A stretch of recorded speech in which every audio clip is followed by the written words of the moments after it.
Hi everyone, today I am back with the next game from the London Chess Classic, which I played at Emirates Stadium a couple of weeks ago. I previously covered my round 1 game where I unfortunately lost with a blunder just before the time control. And that was the first sort of evening game. And rounds 2 and 3 was a double round day, so round 2 was played in the morning. And I had the white pieces this time. I was facing Mikhailo Kapechun from Ukraine. And this one went significantly better in the end than round 1 did. It was quite a funny game because it was a very long game. And obviously having a double round, there wasn't that long between the rounds if you had a long game.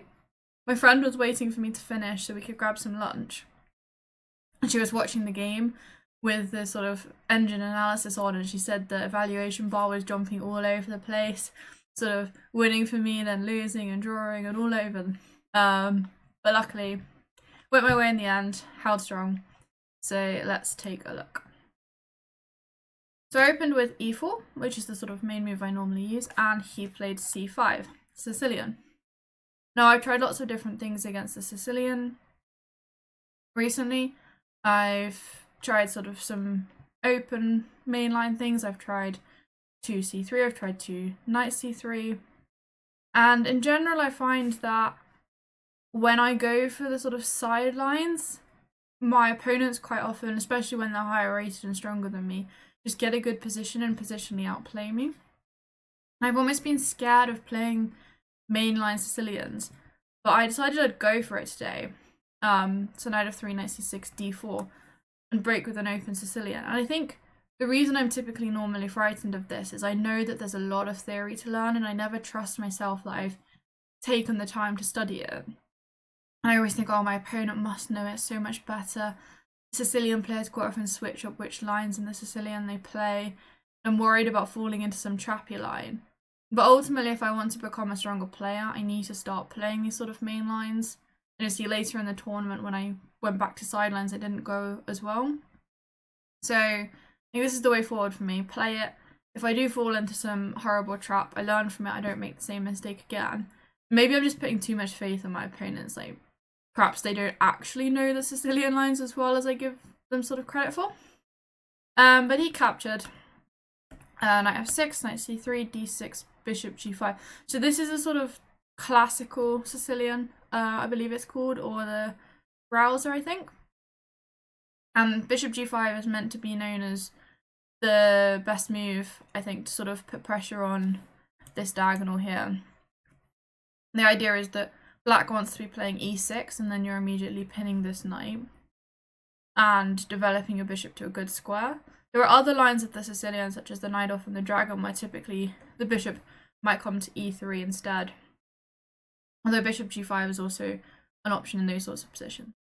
Again, the new and improved Zoe going for main lines, wanted to try this out. So e6, a typical response, queen d2. White side is obviously just a castle queen side, and try and get some kind of opposite side castling position. I think black has a few different options here. I believe bishop e7 immediately is a possibility. I think when I was preparing for my opponent, he had taken on d4 in quite a lot of positions. So just getting the knights off.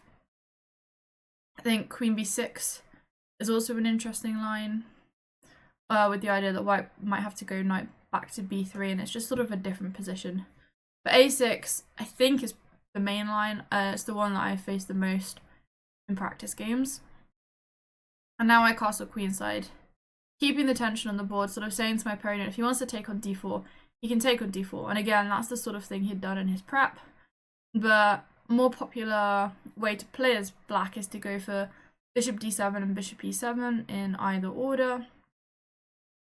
And then once that's all covered, sort of try and play for b5 and start the attack. So he went bishop e7, and I went for f4. Now I believe that the slightly more clear-cut way of playing here is to take on f6 first. I think this is the sort of most popular move here, with the point being that black can't take back with this bishop, because then the d6 pawn is super weak, so knight c6, queen takes d6, and we don't care about them doubling and isolating our pawns on c3 because positionally we're just winning, and a pawn up if that happens. And so black probably takes the queens off them. We never worried about an attack, and we can just play the ending out. And so if they can't take with the bishop, they have to take with the pawn. And the point is that now f4 can be played. It will likely transpose to a similar position to one that we saw earlier. And white is aiming to try and get f5 in and put pressure on this e6 pawn, which is kind of holding black's position together. And now also with these g pawns like this, black can't ever castle kingside, and it's just a bit of a different dynamic. I think the reason I went for f4 is, again, when I sort of prepared for him, I saw in a lot of positions he was taking on d4, and this is actually quite good for white, because now I still have this threat of bishop f6 because of the same kind of ideas of taking there. But if black goes for some kind of like b5, it becomes even stronger because this queen's on a nice centralized square. And there's no option of queen b6 ever for black, which he managed to get in the game. But okay, f4 immediately.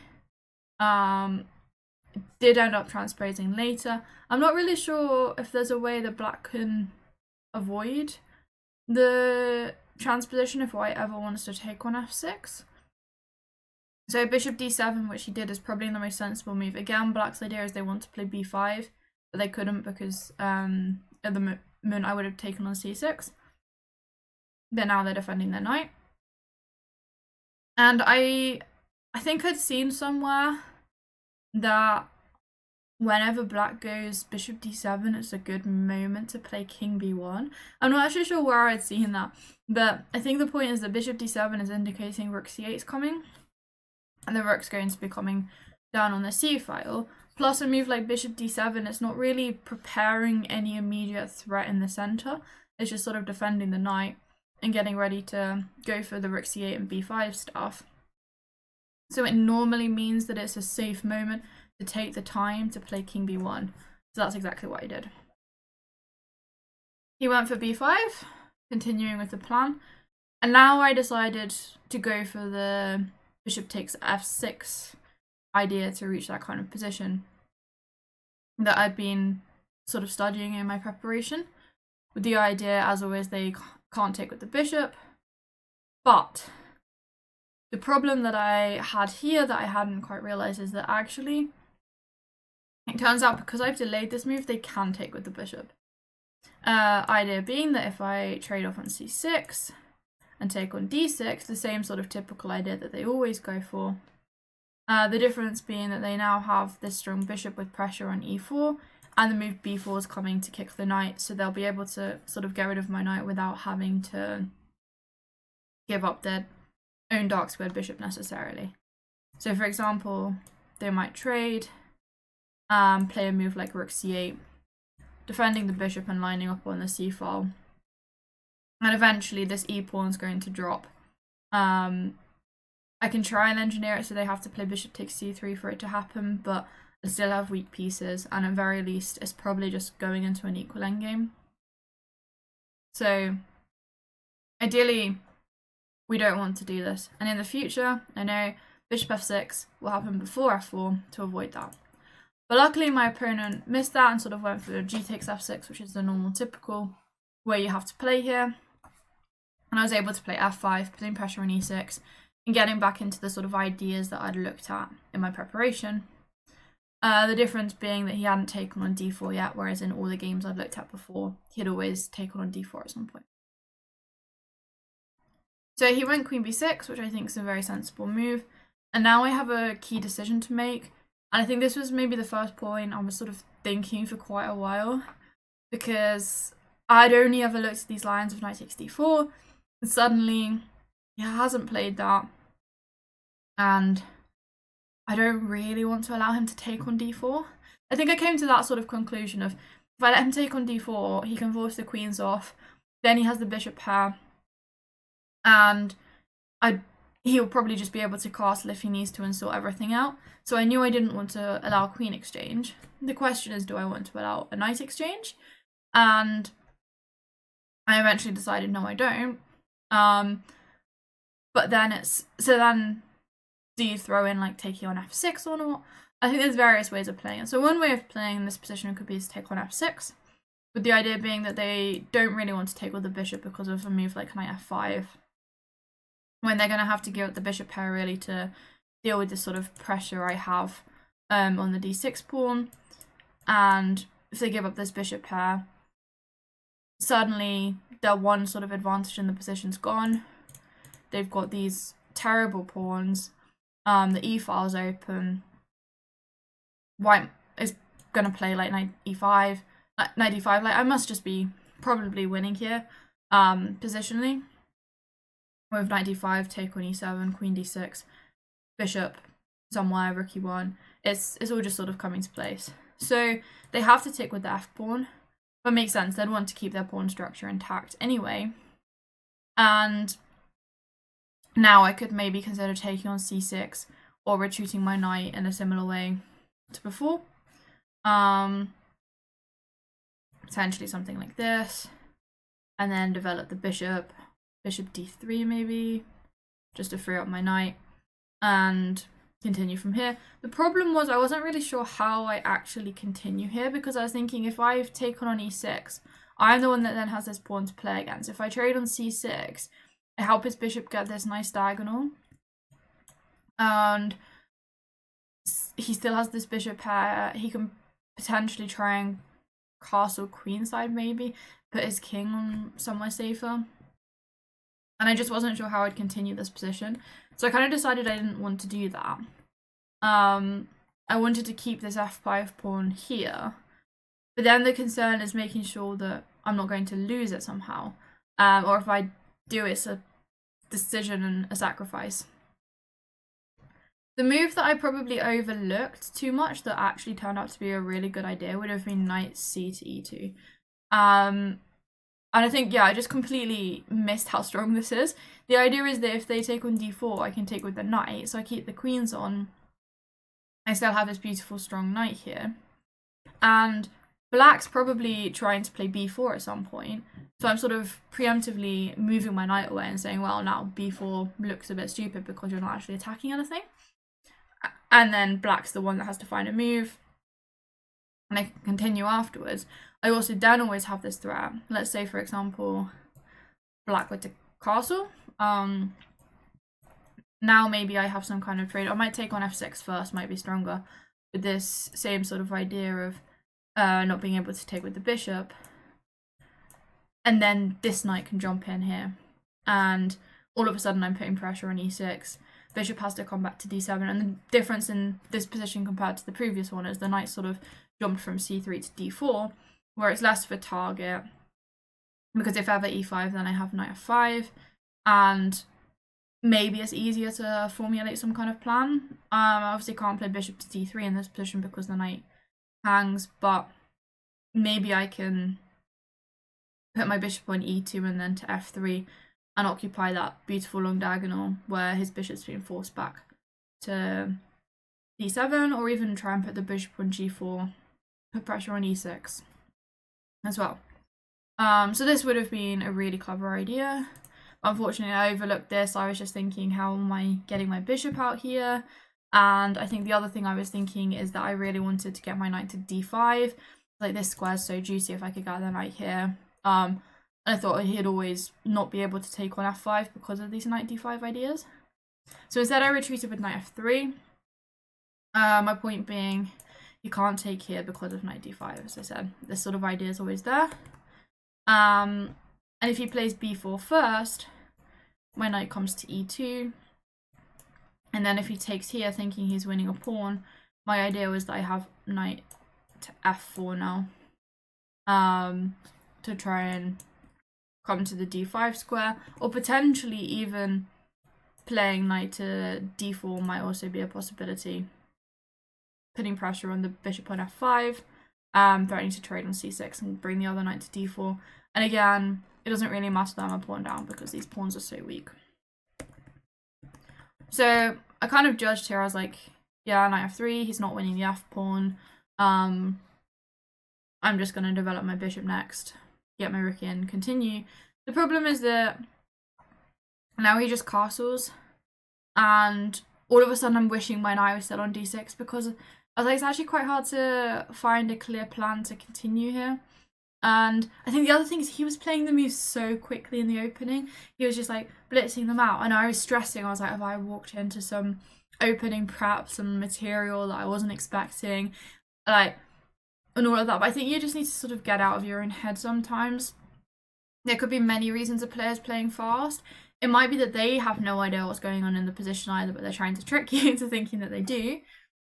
If they do know the position and they're playing fast, it's actually probably quite likely that you're also playing decent moves, because in general I find when people study openings, the lines that they learn the deepest are the ones that the sort of top computer moves or the most played moves, the ones they most expect. And the moment that they stop and start thinking, it's either that they're out of book, and it's either because they hadn't gone that far or because you've then made a mistake and they need to think about it. But if they're playing fast, it may not necessarily be a mistake, because quite often you get to a point in your opening theory book or your preparation or whatever where you're just like, oh yeah, computer says winning, so yeah, I'll find it at the board. So yeah, it's not necessarily a bad thing. There's also, I think there's been some famous games where top players have blitzed out in the opening and ended up in completely lost positions. Again, you're trying to pretend. So during the game, I was panicking a little bit about it, but I think I just need to, in the future, not worry so much about that. Back myself. Like, I can't have gone that wrong in this position, right? So yeah. But I continued, I decided to develop, I put my bishop on d3, thought it can't hurt to overprotect that diagonal with e4 and f5. Bishop's not really necessarily going to be hurt over there, or if it is because my pawns are in light squares, it might not matter so much. And I could develop my rook.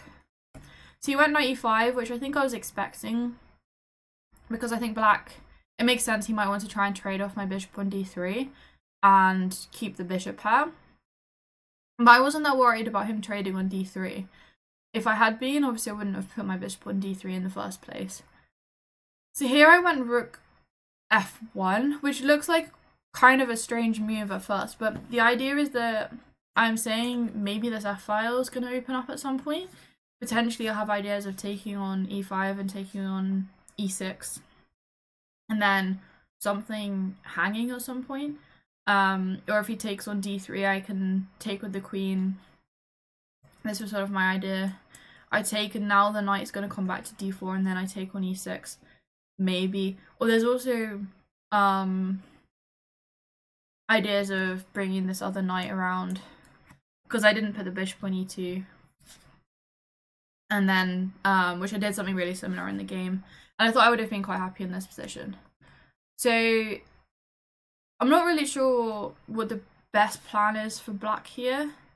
The move I was most worried about was knight g4. Because I thought the idea of coming here could be a bit of a problem for me. But then my idea was that actually I can just play rook here, because my knight covers h2, and then I'm threatening to go h3.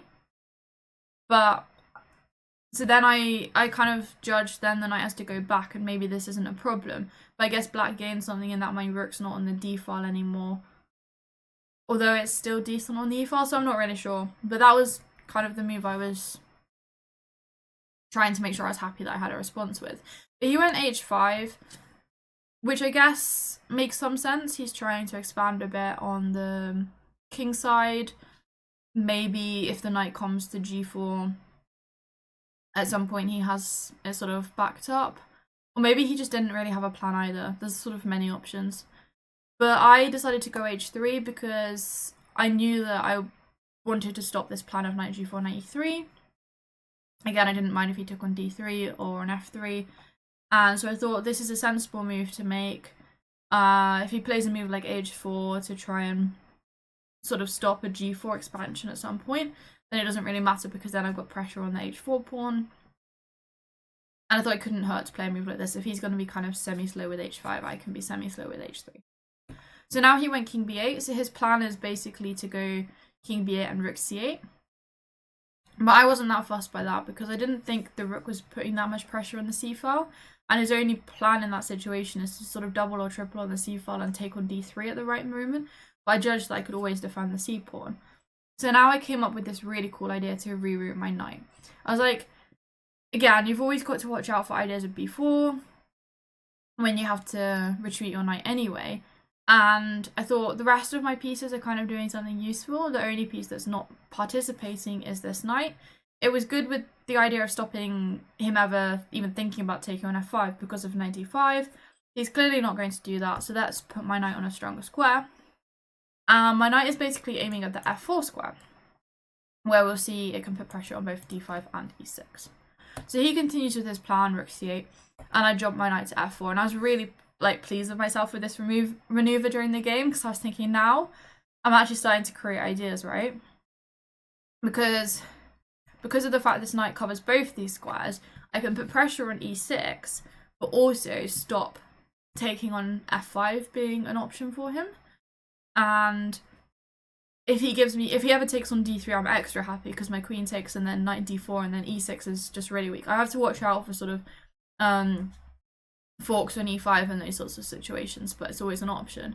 There's also this beautiful idea of like lining up on this file and some kind of positions where I can sacrifice a pawn on e5. So if he took on d3, queen takes, and then makes a move like there's some kind of e5 in certain positions where he has to take with the f pawn and knight takes. So let's just do that for example here. Let's say he plays rook g8. I'm not sure whether e5 works immediately. Maybe it's a problem at the moment because of taking on f5.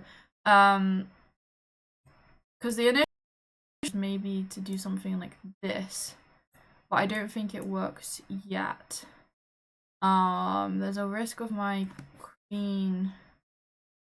Yeah, because he's got this pressure on this knight as well. So it doesn't work quite yet because he'll the idea was obviously to attack this bishop, but he'll just go rook c7, queen back, sorry, and take on my knight. But it's always sort of an option to bear in mind.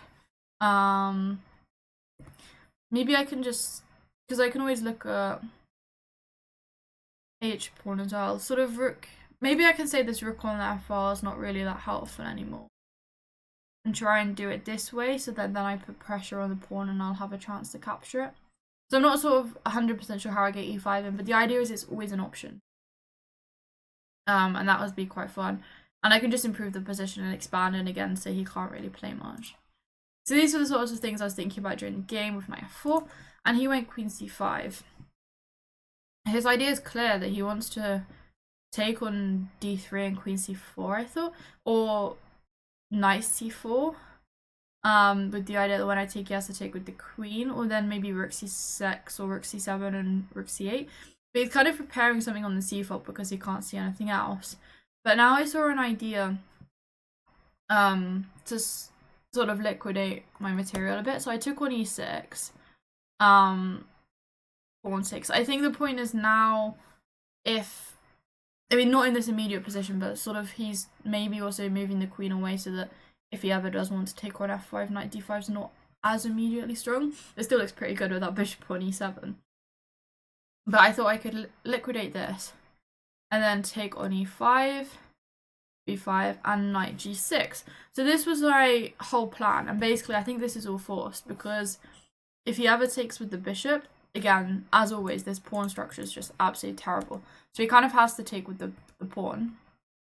And then when I trade the knight, if he takes with the f pawn, I still have this same plan of knight g6. Perhaps it's even better because the queen's not defending the bishop to come back. So he probably has to take, maybe either way is fine, but I thought this that he did was the better option. So after knight g6, he has rook g8 because the queen defends the bishop. And now my idea was I'd take off on e7 And I thought in this position that I was doing quite well. He doesn't have the bishop pair anymore, and although I've got this isolated pawn on e4 that's potentially weak, it's defended at the moment, and I thought I could pile up and put pressure on his weak f pawn, and when that drops, he's got so many more weak pawns than me. So I considered a couple of options here. One move I considered was queen f2.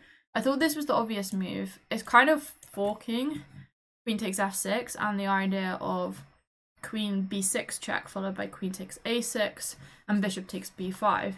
So if he were to defend the pawn on f6, I just go check, king somewhere, check, king somewhere else, like if he tries to run and take on b5, and this is just like winning.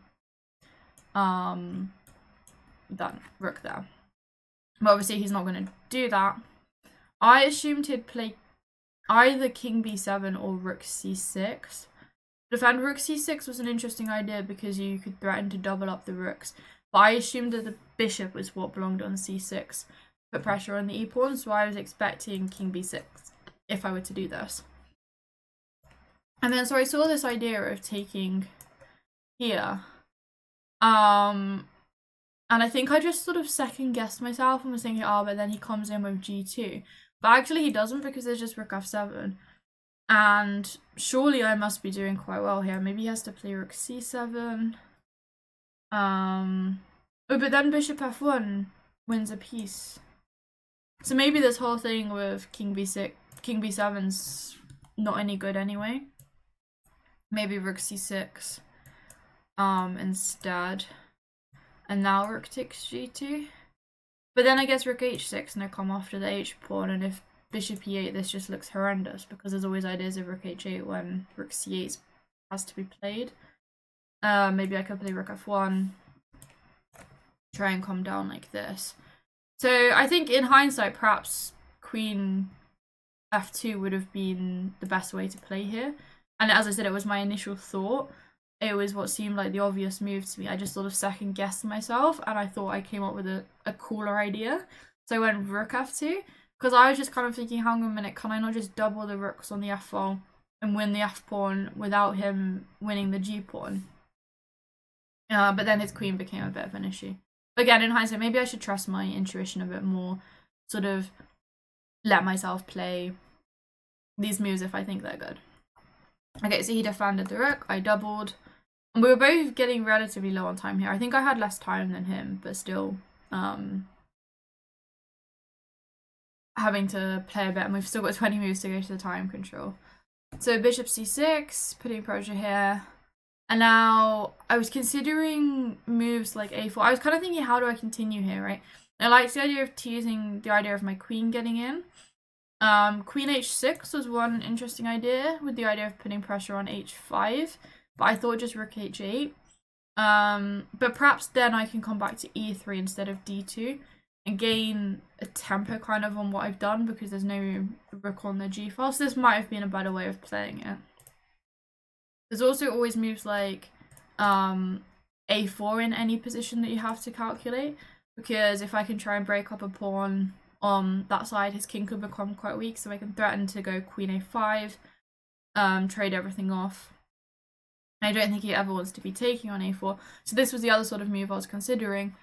But for some reason, again, I was just thinking, oh, if he's gonna go king b7 and rook a8, and maybe I can get into trouble. And again, second guessing myself, and this is where I started to make mistakes. So I went queen e3, threatening to go queen b6 check, but then obviously he just goes king b7 straight away, so I've given him an easy move to make, and I'm back to thinking on the clock again. And I realised actually maybe my queen isn't so great on e3. Again, perhaps I can go queen h6, rook h8, queen e3, try and misplace his rook a bit. Repeating once or twice can gain me some time on the clock and to go towards move 40 quicker. Instead I went queen e2. This wasn't a terrible idea, I don't think. The idea is I'm putting pressure on h5 and again eyeing up moves like a4. So he ran rook g5. I did think about a4, but again, when you've only got a few minutes to think about things, And I was just panicking, like, what if somehow he gets some attack on my own king, and second guessing that. And so I was like, okay, let's try queen d2.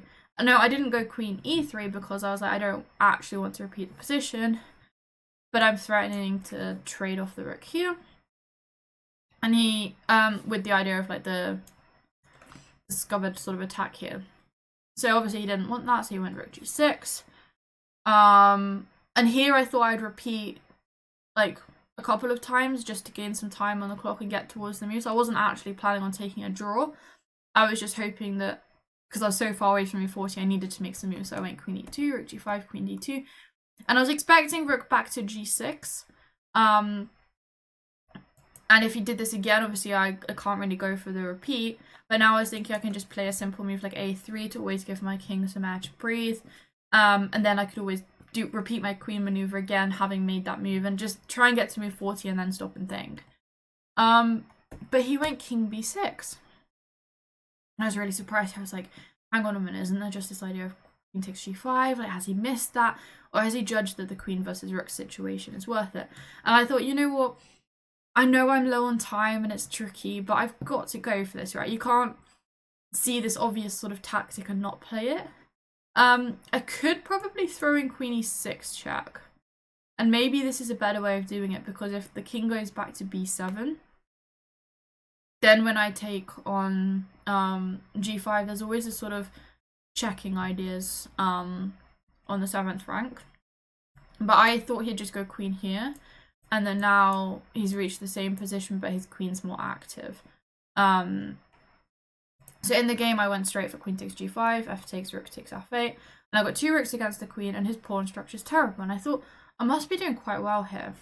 I wasn't sure what his plan was, but he soon showed it, and it's not necessarily working, but when someone's low on time, the queen can be quite tricky. So he went g4. So obviously I trade off a pawn, and here I just played a3, because I've seen that obviously I need to do something active with my rooks, but then there's always these back rank mate ideas, and if I don't go a3 myself, maybe he goes b4 to try and like be prophylactic against it. So I thought I need to go a3 while I can, so that my king will have an escape square and not getting back rank mated. And then he went queen h4. So this is showing the idea he's had. And I was thinking at this position he just wants like queen h2 and g3 in to try and take the pawn and promote. And I just went horribly wrong and blundered. Now, if I have time, or if I'm thinking through or whatever, the best way to play this position is just to start going for pawns. Like, his pawns are weak, why not go for them? Rook f6. It's such a simple move. I don't know why I just completely overlooked this. But the point is, I'm hitting e6, and he can't really afford to lose that, because if e6 drops, e5 also probably drops, and my rooks can deal with his g-pawn together, and then I'll have a strong e-pawn. Never any issues. My bishop would be fine. This sort of position would be good. So we'd have to go bishop d7, but then rook g6. And maybe trying to go sort of bishop e2 and just gang up on the g-pawn. And it's not that easy for him to hold on to it. There's also ideas of, like, if he's not careful, rook f7, because if he went bishop to e8, there's rook takes e6 check. So he's not actually sort of pinning the rooks to each other. So rook f6 would have just been such a strong move, and white's completely winning here. And in hindsight, again, it's so obvious, like, you just target the weak pawns. But I was starting to panic, and so I was like, I need to create a mating net around his king. And that's not the way to play, because it's not actually working. But I was thinking rook here. I was like, I'm going to go b4. I'm going to go rook b8, and then I'm going to, like, mate him somehow. The problem is I now just drop my e-pawn for nothing. It's a queen e1 check. I have to play king e2 and bishop takes e4. And now it's equal, but it's not easy to play. He'll also, this mating net's not going to work in the same way, because the bishop's not on c6. So he always has that square to go to with his king, and then there's no pawn on e4 to restrict the king from coming to d5. Plus, I can't ever sort of go after this e6 pawn now, because his bishop has the d5 square or the f5 square, but d5 extra strong because it like threatening my king, checking my king. And so I'm not going to be able to win that pawn, whereas with the pawn on e5, he would have had to have gone to d7 to defend. We're still at like move 35 at this point. I've got a few moves to go. So I go rook check. I was like, I need to get a check in here. And then I went rook f1. I thought I might as well hit the queen. By moving the queen away from the back rank, I thought if ever bishop d5, I don't have to play b3 if it's not a good move in that position. I'd also have the option of sort of bringing my king back. Yeah. So he has to go queen e3. And then I thought rook c8 check, king d6, and I went rook d1. I think probably I should have just traded off the bishops, because what ended up happening was I had to trade off in a way where he was able to capture with the pawn on d5 and get connected past pawns. But if I do it like this, because of his pawn structure, I have a better chance of drawing this position. But I was just worried that the queen's now threatening to take on g2, and it's not that easy to defend that. But I think you can sort of go rook f7, so if queen g2, and you can set up some kind of perpetual checking. And if the king tries to run this way, you bring this rook here, king back to b6. Maybe something like rook c3. So basically really similar to what happened in the game, but the pawns are like this instead of like this. Because they ended up like connected, and it was worse for me. So that probably would have been a better way of playing it. But I went rook d1, and now bishop d5 check, and c4's my only move really. Have to kind of complicate things, but this was the 40th move I made. So after this point, I got an extra 30 minutes. So I was able to like run to the toilet, get some water, clear my head a bit. So he obviously took on c4. I think probably the best way of playing. I came back and I had a think, and I was like, okay, I have to take on c4, right? There's no other move. But at least I passed the move back to him now. And I think black's better, but it's not easy. The problem I have is that I'm always going to have to trade bishops. And I'm not going to be able to do it in a way that maintains his pawn structure in that nice double, well, nice for me, double isolated pawns. So I believe when I looked at this off, was the best idea was king d7. Basically trying to force my rook away from the c file. Although he's still pinned, so he's not actually threatening to take on c4. Let's say we play, you know, rook e8 with the idea of trying to take on d5 and then go rook takes a6. Now we can bring the queen back because he's pushed the rook away from the c file. And suddenly this is just absolutely horrendous for me. Because if I take off here, I can't take on a6 because of queen c4. And he gets just a really good position. But instead he went queen e4. And again, I had a bit of a thing because like, I kind of want to take on d5. But the problem is he just takes with the pawn. It's weak. And then I saw this really cool idea of rook d8 check. Idea is that if the king comes back to attack the rook, now I take on d5, but I win the pawn, and it's equal number of pawns. Yes, he has this sort of further advanced like passed pawn than me, but my two rooks can work together to stop it, and it's probably just equal. If the king comes to c6, the idea was that I can take here check, and then my idea was rook c1, where I think the king has to go sideways or backwards. I think king b6 was what I thought might be best, because I think if he comes this way, he's getting mated, because now he can't step back. He has to come to a5 or a4, and then I'm gonna do some kind of combination of the rook and the pawn to mate him, and that would have been quite a nice mate, to be fair, on the side of the board with the pawn like that. So I'd calculated this sort of idea, so I saw he had to go back to b6 if he did this line, and then I thought rook d6 check, where again if he ever runs forward of king b5, he's probably going to get himself trapped on the board and mated, so he has to go king b7. Then my idea was rook d7 check, and the point is I'm trying to threaten a perpetual, and if, like, I'm happy with a draw, right? Because I'm kind of, he's got queen and pawn versus 2 rooks, and those connected pass pawns look a bit scary. So if he goes king b6, I just take the perpetual. And then I thought if he runs into the corner, obviously, if he goes there, there's like rook c8. But if he goes king b8, my idea was to play rook h1, threatening rook h8. And I couldn't see a good way for him to stop. I mean, he can check and queen c8 to like cover the mating square. I thought that was the best way to cover h8. But then the d pawn drops. And perhaps this is worse than the other bit because his king's still on the edge. So basically I calculated this idea. So this was my point. He can't go to c6.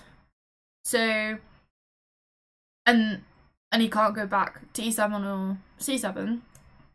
So he has to try king c5 if he wants to play for a win. Now, unfortunately, he found this, which was sad, but ultimately you want to play people playing good moves so that you can play even better moves. Prove yourself. So then I went for the capture, and I'd seen this idea. I think I'd calculated if he comes with the king this way, instead of rook c8, I have to go rook c1. And this was a key point to me to maintain the idea of the rook checking on the d file. And again, I'm aiming to reach a really similar thing. If king b6, I go rook d6, and I basically reach the same position that we were just looking at with the king c6 idea. So if he wants to play for a win, he has to play king d4. And then I played rook d1 check. So if king back to c5, I play rook c1. And again, I'm repeating and trying for a draw. So he has to try bringing his king out. But if king goes to e3, I just have rook e1. I'll take the queen, and this pawn's not going to be enough to deal with my rook. I mean, he can take on g2 and try and do something, but my pawns will always stop them. And then I'll just go like b4, a4, b5 if I have to. So he had to try king c4, which he did. And then here, I sadly blundered the position away. I think the way to play was to bring rook c8. But it's really tricky, like, you're always trying to work out which rook to go where. In this line, it has to be the 8 rook. If the king was on, like, c5, it has to be the first rank rook. And you have to get it right. But the point is now he's not got king b6, so I don't need this, like, d-file drop. His only move is king b5. And then rook c1, I think, is winning for me, or at very least, at worst, there's a draw. And the point is the pawns kind of block the queen in themselves. It's really hard to come back to help the king, and I can use my own pawns if I want to.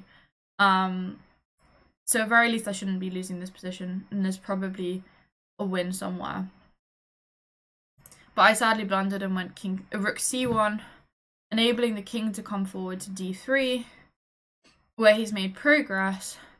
And then here I kind of realized I had another long think. And these positions are so tricky. Like, there's not many pieces, but it's really hard to work it all out. And the correct way to play is rook c3. But it's still kind of tricky because I think the king just goes to d4. And then how do I make progress? Like, I'm not threatening a check anymore. And if I go rook b8 with the idea of sort of bringing my rook to b4 with check, he can just go a5 to stop the check.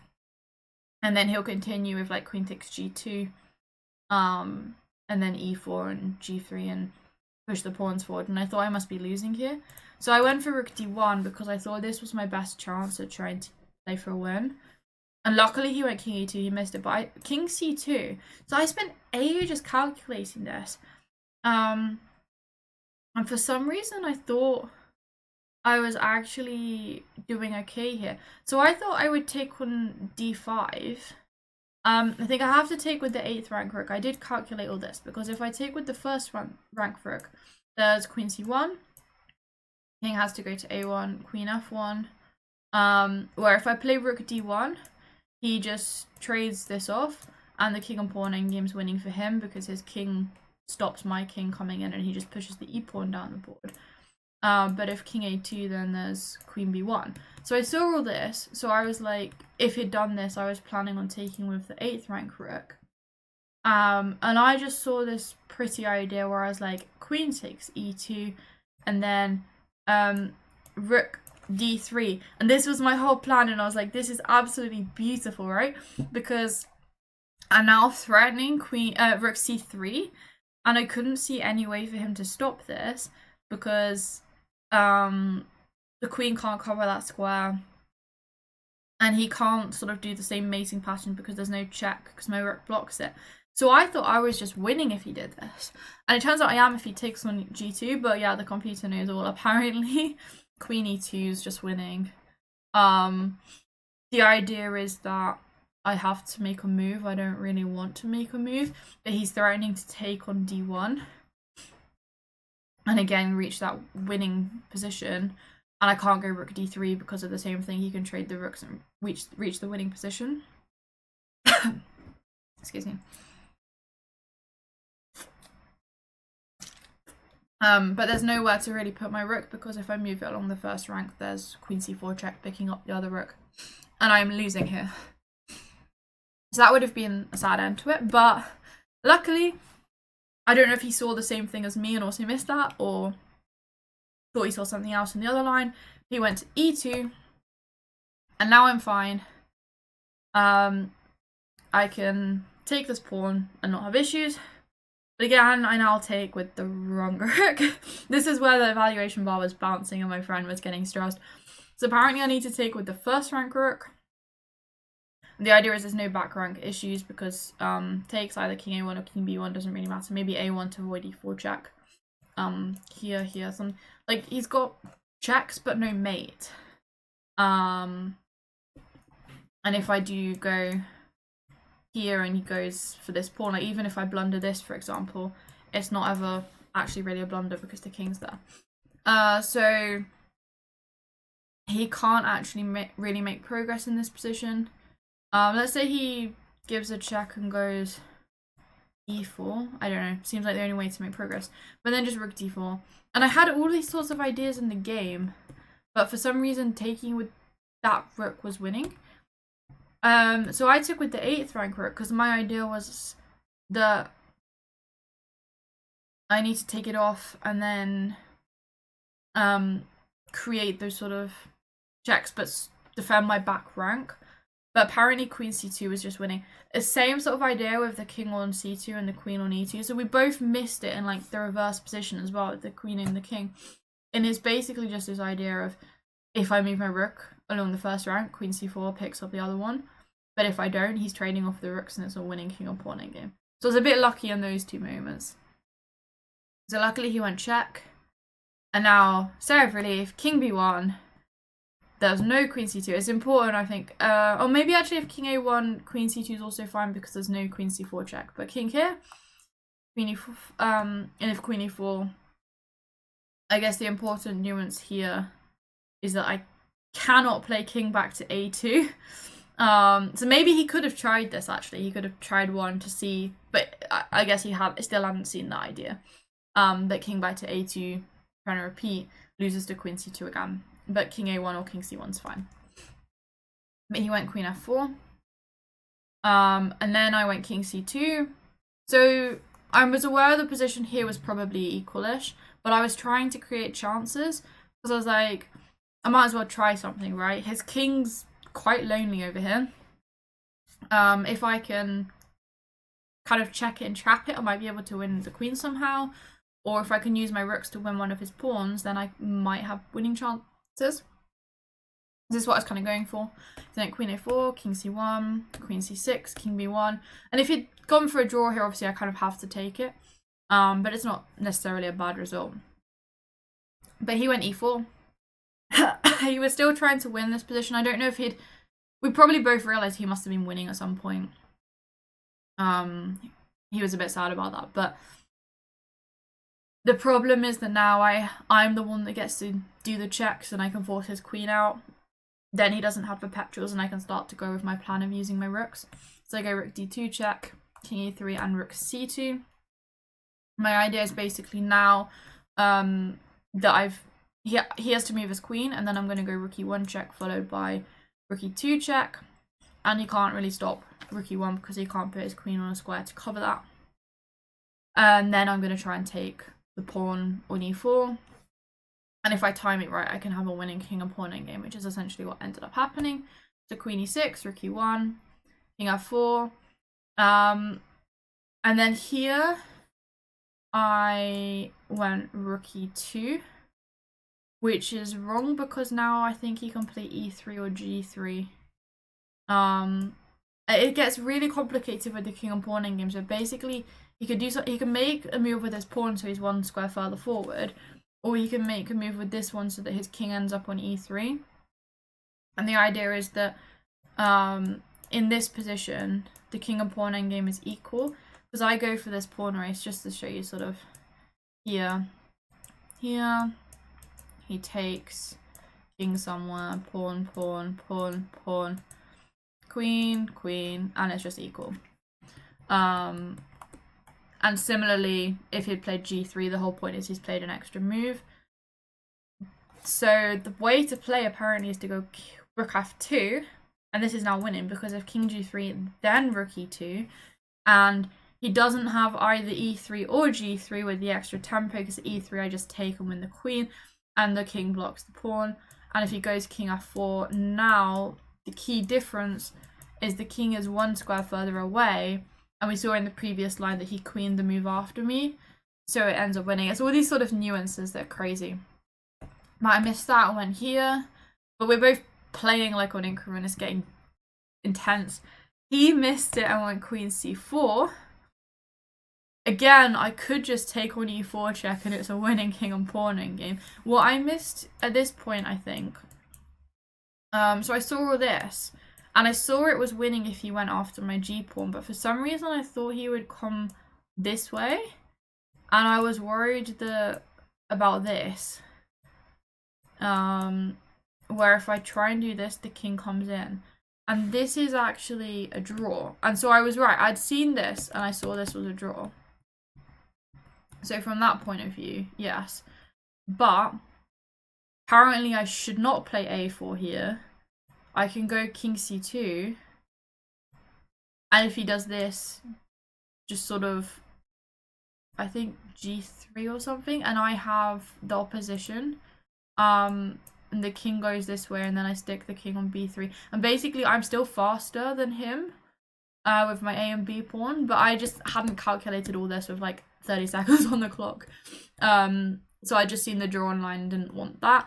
So I went rook e3, but I had a plan where basically I was going to play b4 on the next move. So the idea of rook e3 is it stops him playing e3 in any position. And because I cover this rank, I can go b4, and there's no queen b3 check or queen d3 check, and then I've played one extra move towards the pawn race, and I thought that was then what was going to win.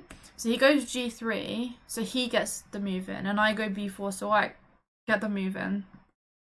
And then apparently this position is now drawn if he goes king f5, but it's quite tricky because the idea is I was obviously just going to take on g3, and I thought I was winning.